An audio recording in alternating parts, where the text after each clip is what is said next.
Assalamualaikum warahmatullahi wabarakatuh. Di sini saya Fatia Tunisa dari kelas PAI 5C ingin menyampaikan presentasi mengenai pengertian dan fungsi media pembelajaran. Oke teman-teman, yang pertama, media pembelajaran itu terbagi menjadi dua suku kata ya, yaitu media dan pembelajaran. Dimana sebelum kita memahami pengertian media pembelajaran, kita harus memahami terlebih dahulu dari arti dua suku kata tersebut, yaitu arti dari media dan arti dari pembelajaran. Pengertian media.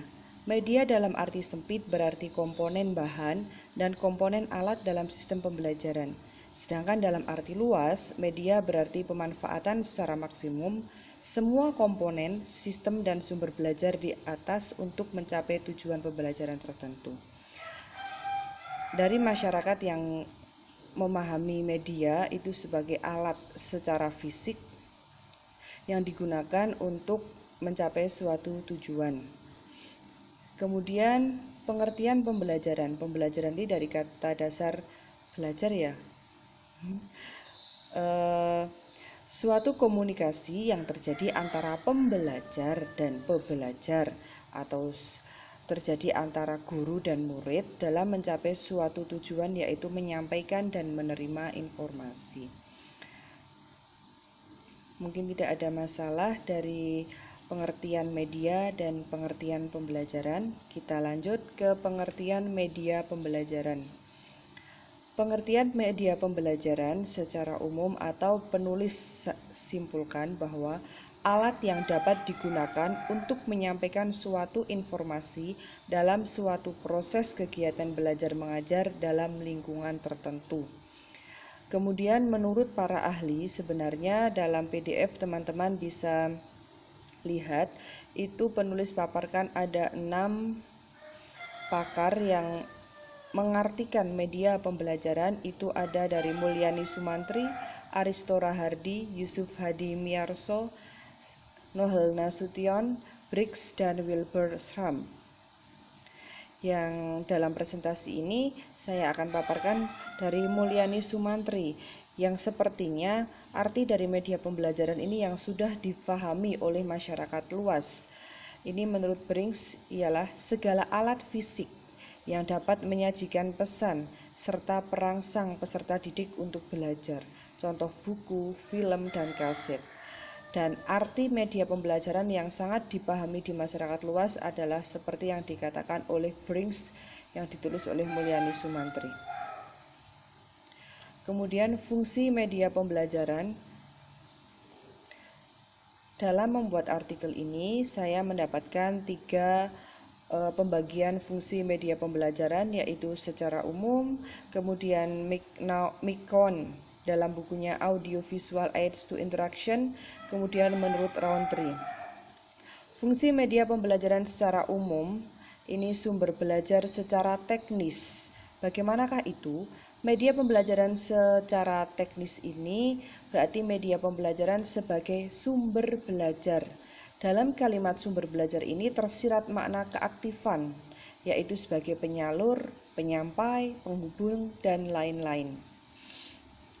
Fungsi media pembelajaran sebagai sumber belajar adalah fungsi utamanya, di samping adanya fungsi-fungsi yang lain.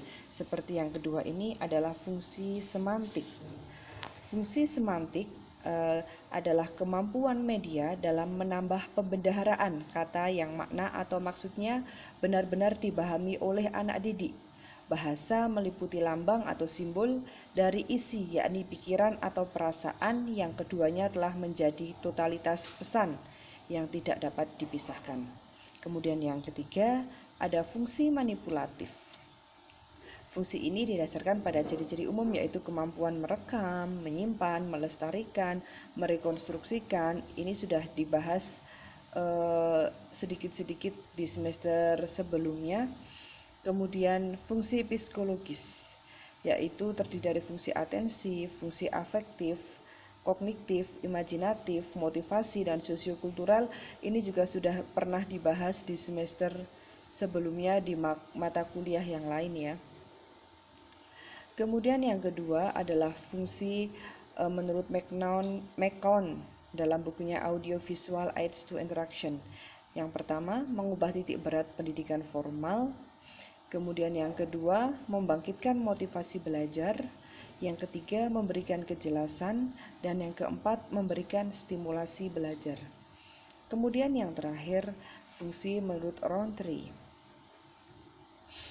yaitu yang pertama, ini hampir sama dengan yang tadi, McCown, membangkitkan motivasi belajar. Yang kedua, mengulang apa yang telah dipelajari. Yang ketiga, menyediakan stimulus belajar. Dan yang keempat, mengaktifkan respon siswa. Yang kelima, memberikan umpan balik dengan segera. Dan yang keenam, menggalakkan latihan yang serasi.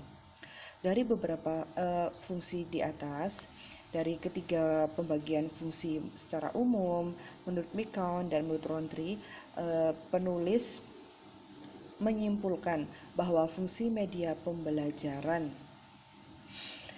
yaitu memberikan kejelasan dalam proses pembelajaran dengan membangkitkan motivasi belajar dan memberikan umpan balik informasi sehingga terjadilah komunikasi yang menghasilkan informasi antara pembelajar dengan pembelajar atau antara guru dengan siswa.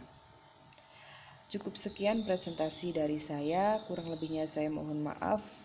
Wassalamualaikum warahmatullahi wabarakatuh. Terima kasih.